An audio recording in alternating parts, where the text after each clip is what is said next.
Hello and welcome to video number 2, which is conversion basics. In this specific video, we're going to talk about what needs to happen before you begin to drive traffic and market your book. Without this, you will blindly hit the bullseye. So in other words, you have to focus on the conversions and make sure that you can increase the conversions as much as possible so that when you do drive traffic and you do have a potential buyer that comes to your book sales page, they are more likely to buy your book. Or if they bought your book, they are more likely to avoid refunding your book. So there are two things that we want to cover today. The first thing is editing and proofreading. Now, this might be seemingly obvious, but one of the biggest mistakes that most people forget to do is this. They forget to do proofreading. They feel as if the book author can go out and proofread and that's fine. But in reality, you want to find a professional. Instead of you and you alone doing the editing and proofreading, you want to do the editing and proofreading yourself, but that should not be the final step. The final step should be hiring a professional proofreader to proofread your book. Now, I'm going to actually show you places that you can go to get it done for cheap. And I know this tends to be a big question and a big roadblock that a lot of book authors face because, frankly, a lot of proofreaders out there charge a huge amount of money. But if you really know how to differentiate the difference between somebody who just proofreads in terms of the grammatical and spelling errors and somebody who actually proofreads your book in terms of the way that your book is laid out, if it really makes sense, and things like that. So the thing you want to do in terms of approach is you want to focus on flowing your creativity out through your book. And then, of course, edit yourself, and then afterwards go out and market it, not the other way around. Then, only then, what you can do is go through it once, have a friend that likes the topic, read it. Now, notice I say likes the topic. You don't really want to choose just any friend. You want to choose a friend that actually is interested in the topic at hand. Otherwise, they are not really going to like it per se. They may not like it. They may find other things that really somebody who would be interested in that specific topic, it would stand out to them. So you want to make sure you find somebody who enjoys the topic at hand. You want to then re-edit that particular book, then outsource your proofreading. Let me show you exactly step by step where to go, how to do it, and things like that. Now, there are two different sites that I personally use in terms of finding good proofreaders. Now, you have to keep in mind that there is a difference between somebody who simply checks your spelling and things like that, and some people will only check your spelling, they won't check your grammar. So some people, on the other hand, will only check your grammar and spelling. They won't check if the sentences around the other sentences really make sense. What you want to find if you go to Fiverr.com is somebody who can proofread the grammatical and the spelling errors. If that's the case, then you can actually find somebody who will do it for a fairly cheap job. Now, I've used this person here, they've done a great job, and this person here as well. You can actually contact them if your book is longer than such amounts. You can say, hey, I have a book about this amount, and what kind of deal can you cut me? That way you're not paying the certain amount that they have listed. So, for example, they're charging $5 for 2,500 words. If that's the case, then let's say you have 2,500 times 10. If you paid up front, it would be 5 times 10. So that would be $50. But what I normally do is I would contact them. Sometimes these people will give you like half off, but you have to contact them and negotiate with them first. So Fiverr.com is a great place to go, and you can even say, hey, will you proofread it, not just for grammatical spelling, but also for sentence structure, how your book is laid out, and things like that. Because you want to get somebody who can not just do spelling and basic grammatical checks, but also take a look at your sentence structure and to see if that sentence fits in that particular chapter and things like that. Now, if you want to do that, you'd have to pay a little bit more, and you might want to head on over to a site called odesk.com. And at this point, you can click on Hire Freelancers, type in proofread book, and I would say use the same approach. I would contact them and say, hey, can you do the spelling checks, grammatical checks, as well as sentence structure and things like that. Now, in terms of weeding out people, I want to choose a perfectionist in terms of writing. So 4.5 stars and above is good. Hourly rate, I would say anywhere up to $20 an hour. I would say any hours. No, I would say 1 hour at least. But if you really want to get down to somebody who really has experience, you could do 100 plus hours. And then, of course, any location. What I found is usually North America is good, depending on where you're located, obviously. So I'm located in North America, so I'm going to choose North America. Now, I don't want to fully weed out somebody who might be really good at their proofreading. For example, you wouldn't probably never believe this, but people in the Philippines, there are a few people out there that have really good, grammatical proofreading and stuff like that, those types of skills. So just be aware of that. And you don't even have to specify any location, but what you do want to do is you want to start opening these in different windows.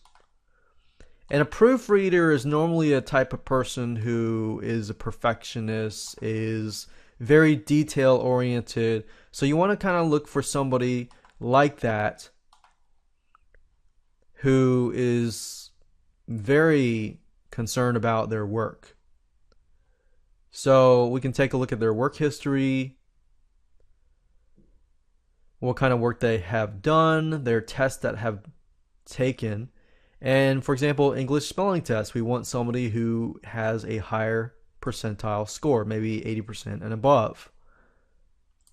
If we don't see that, we can always move on to the next person. For example, this person has an English spelling test, 85% and above, 97% for English tests for the UK, English vocabulary and UK vocabulary very high, as we can see here. So this would be a good candidate for us to contact and talk to. Now, before you actually hire them, you definitely want to talk to them and take a look at what they have edited and proofread in the past.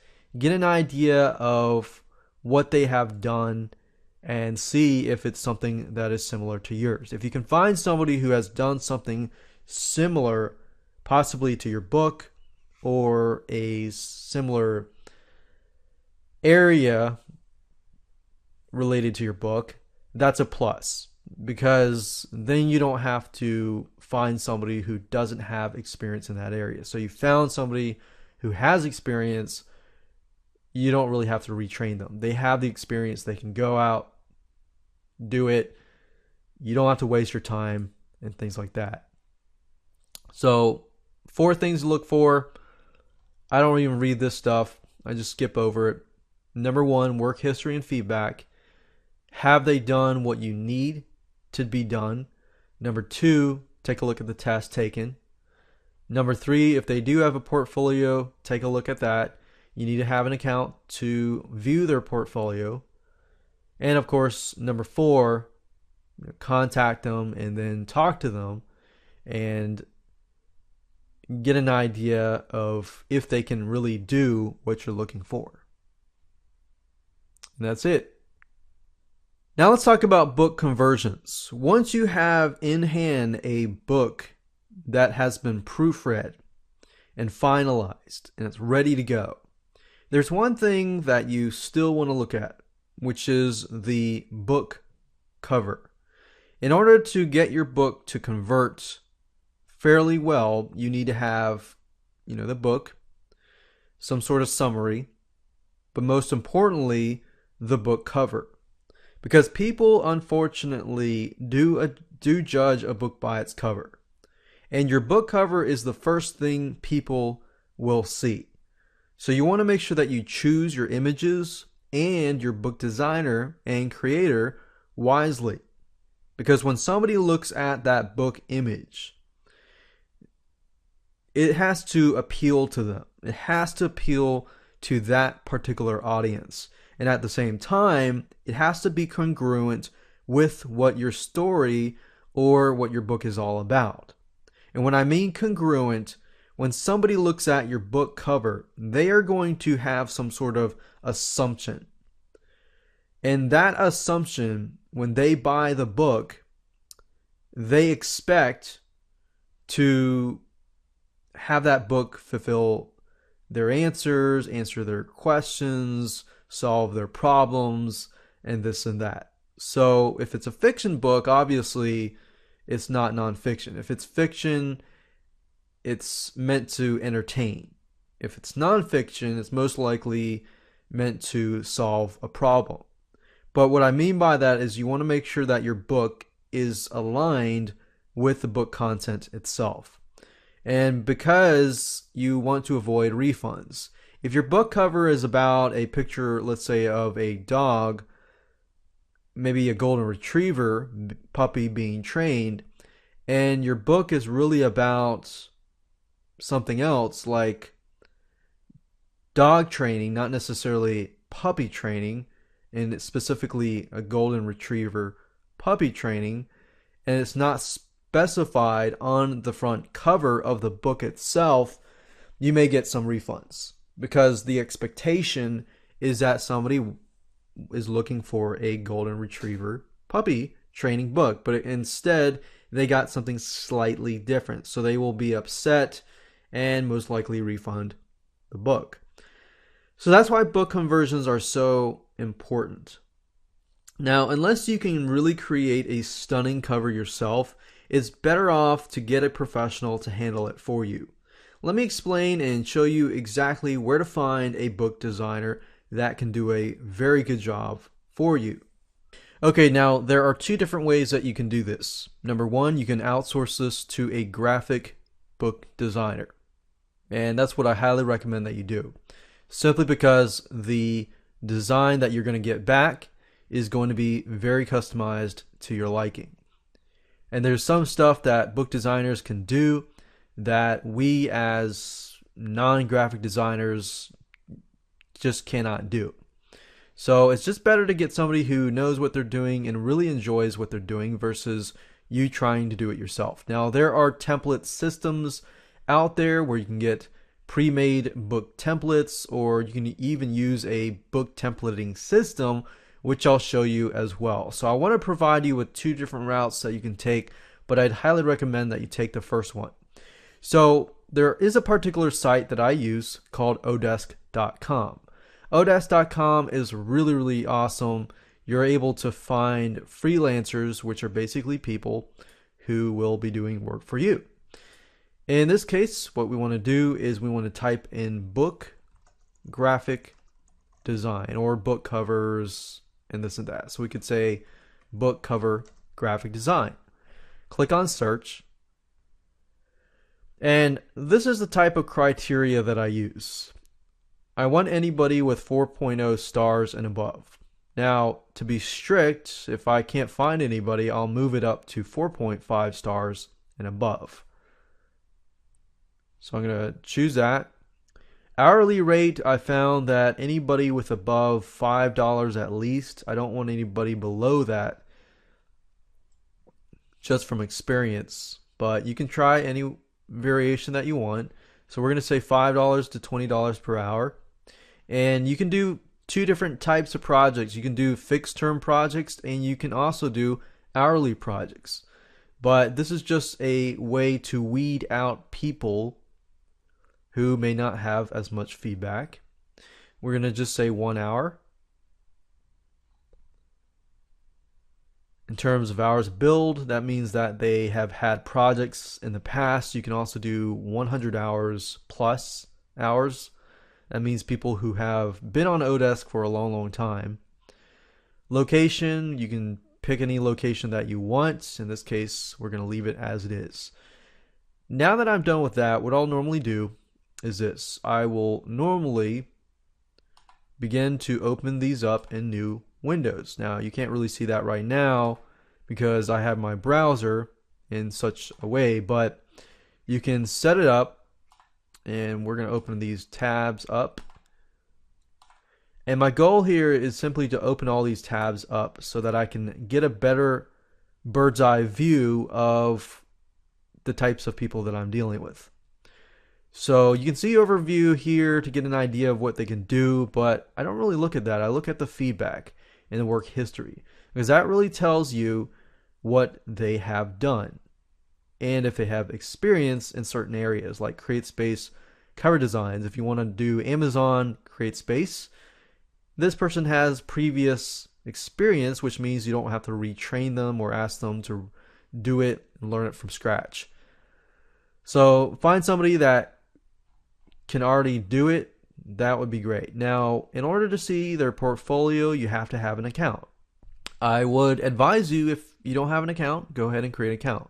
Now, you can also see the skills that they have, but most importantly, the tests that they have taken. So I tend to look at the portfolio, the work history and feedback, and the tests that they have taken. So as you can see, English spelling test is about 16 percentile, which is great because that tells us if we give them a specifications of exactly what book cover we want, most likely Eugene will be able to come back and understand exactly what we want. Now, MS Word test, that doesn't really matter because we want somebody who is fluent with Adobe Photoshop. So he is 57th percentile of Photoshop. Now, I would do the same thing. I would scroll down, look at every single person, get an idea of who may be a good candidate. And what I would normally do after that is I would think, okay, I found a bunch of people that have really good skill sets that I need.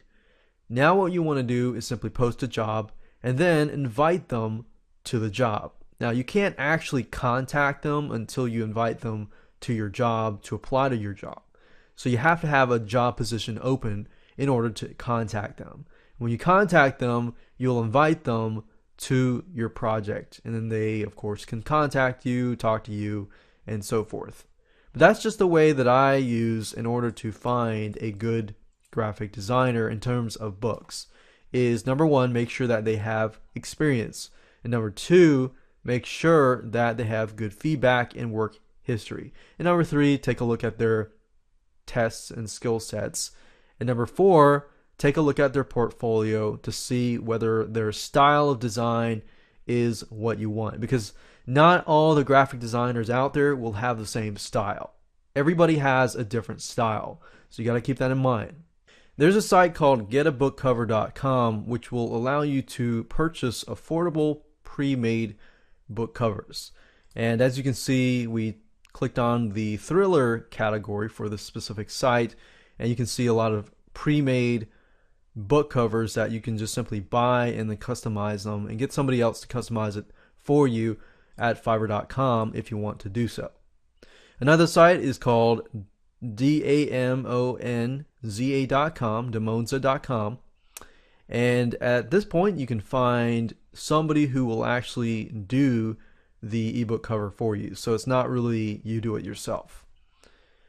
Now, moving back to a do-it-yourself type site, there's a site called selfpubbookcovers.com. This site will allow you to actually customize your book. Let me give you an example. If we click on thriller/mystery, you can actually see book covers that you can customize. Sort of like the previous website that I showed you where you could actually purchase the book covers and customize them. But in this place, you can actually buy one, use their system that they will allow you to use to customize the title, the author name, the subtitle, and things like that. So this is another option that you can take if you want to go down this route.